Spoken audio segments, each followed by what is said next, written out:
Let's talk about how illegal immigrants game the system by having babies on U.S. soil, then acting shocked when Americans notice the incentive. Because here's the part nobody wants to say out loud: this isn't always some random accident of life.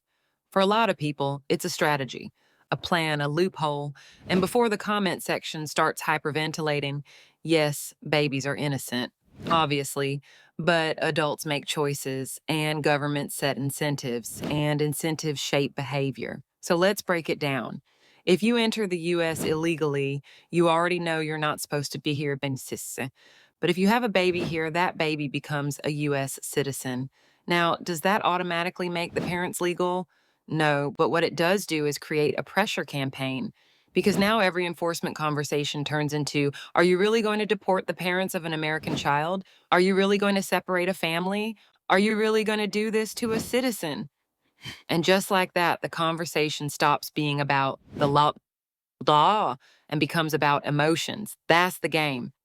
But here's what they never say in that emotional little script: there are expatriates all over the world. Millions of people live outside their country of citizenship every single day. So the idea that a U.S. citizen child is somehow doomed if the parents go back home, please, a U.S. citizen child born here can go with their parents back to their country of origin and live there as an expatriate. They can grow up there with their family. They can be safe. They can go to school. They can have a normal life. And when they're old enough, that child can travel back and forth freely. They can visit. They can study. They can work. They can come back to the U.S. on their U.S. passport.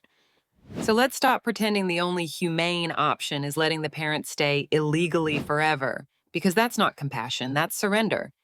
And if you think this doesn't incentivize illegal immigration, you're either naive or you're lying, because the U.S. is one of the few countries on earth that hands out citizenship like this based purely on location, not legal status, not assimilation, not commitment, not anything.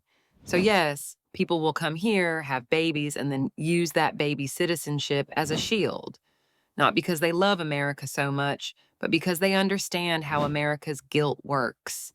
And here's the part that's going to make some folks mad: this isn't anti immigrant, this is anti scam.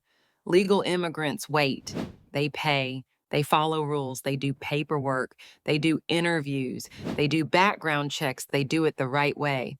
So, why are we rewarding the people who cut the line, then calling everyone else racist for noticing? A country without borders is not a country, and a country that rewards illegal entry with permanent leverage is basically begging to be exploited. So here's the real question: are we going to be a nation of laws or a nation of loopholes? Because right now, we're not just tolerating the game, we're funding it, defending it, and shaming anyone who calls it what it is. Make drop. If you have to use a baby as your legal strategy, you already know you're in the wrong.